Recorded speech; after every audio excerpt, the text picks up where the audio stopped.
विलासरावांच्या रूपाने एक असा नेता होता की ज्यांनी कधी रिव्हेंज पॉलिटिक्स केली नाही, ज्यांनी कधी महाराष्ट्राच्या संस्कृतीला डाग लागेल अशा प्रकारचं कुठलं काम केलं नाही. त्यांना राजीनामा केवळ एवढ्यासाठी द्यावा लागला होता, भाजप येईल किंवा हे रवींद्र चव्हाण येतील जातील यांचं नाव मिटेल, विलासरावांचं नाव मिटवणारी ताकद या महाराष्ट्रात पैदा झालेली नाही.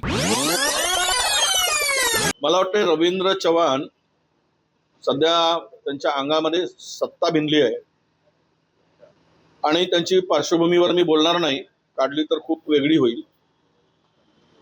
परंतु एका सुसंस्कृत महाराष्ट्राला विलासरावांच्या रूपाने एक असा नेता होता की ज्यांनी कधी रिव्हेंज पॉलिटिक्स केली नाही, ज्यांनी कधी महाराष्ट्राच्या संस्कृतीला डाग लागेल अशा प्रकारचं कुठलं काम केलं नाही.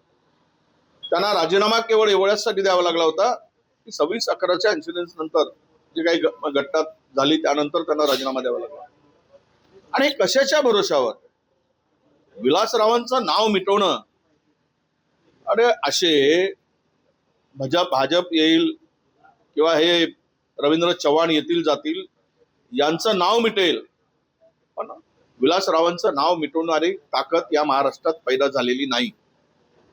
त्यांचे विचार आणि त्यांचं कार्य मिटवणारे कोणी त्यांची अवकात नाही असं मी मानतो. विषय असा आहे, हे संधी साधू लोक आहेत सत्तेसाठी. यांना सत्ता महत्वाची आहे. सत्तेसाठी हे कोणालाही मिटवतील.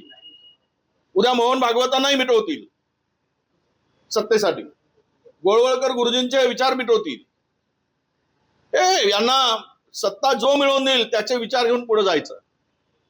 इतिहासच तो आहे, यांची हिस्ट्रीच ती आहे. त्यामुळे अशा कोणी प्रदेशाध्यक्ष आले आणि बोलून गेलेत आणि नाव मिटेल, हे यांनी स्वप्न पाहू नये आणि स्वप्नात राहू नये असा आमचा त्यांना इशारा आहे. काय निवडणुका लागल्या, आरक्षण काढण्याची गरज होती, पण यांचं आता हे सोयीप्रमाणे चाललंय. निवडणूक आयोगाने हे तो त्यांचा मांडलिकच झालाय. निवडणूक आयोग मांडलिक म्हणण्यापेक्षा नौकर आहे त्यांच्या घरातला. त्यामुळे हे सगळ्या आरक्षण काढत असताना निवडणूक आयोगाने याचं सुद्धा आरक्षण सरकारने काढण्याची आवश्यकता होती. तशा सूचना निवडणूक आयोगाने देण्याची गरज होती, पण ते होताना दिसत नाही. म्हणजेच याचा अर्थ त्यांना पुढच्या महापौर नेमत असताना आपल्या सोयीनं आरक्षण काढून ती व्यवस्था निर्माण करायचा आहे, अशी एकूण परिस्थिती आहे.